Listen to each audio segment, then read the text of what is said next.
Ako po si Bobby Nubida, taga Barangay Tubig-Tubang, Moncada, Tarlac. Ako ay isang solid na Bioprime user. Kumbaga, all crops ako ginagamitan ko ng Bioprime. Bilang sa palay, mais, sibuyas, lahat ng gulay ko ginagamitan ko ng Bioprime. Kita nyo ang ganda ng Bioprime. Small but terrible sa ika nga. Sa liit ng botelya ng Bioprime, pero ang epekto naman, ang ganda.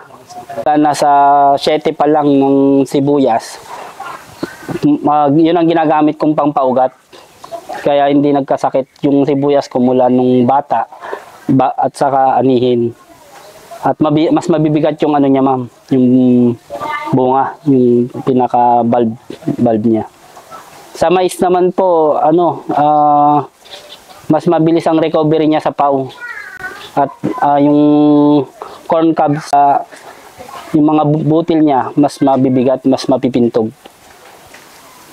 Lahat ng nutrients na pwede niyang kainin kasi, parang nandun na sa Bioprime, ma'am. Kahit sa gulay po, ganun din. Maganda siya.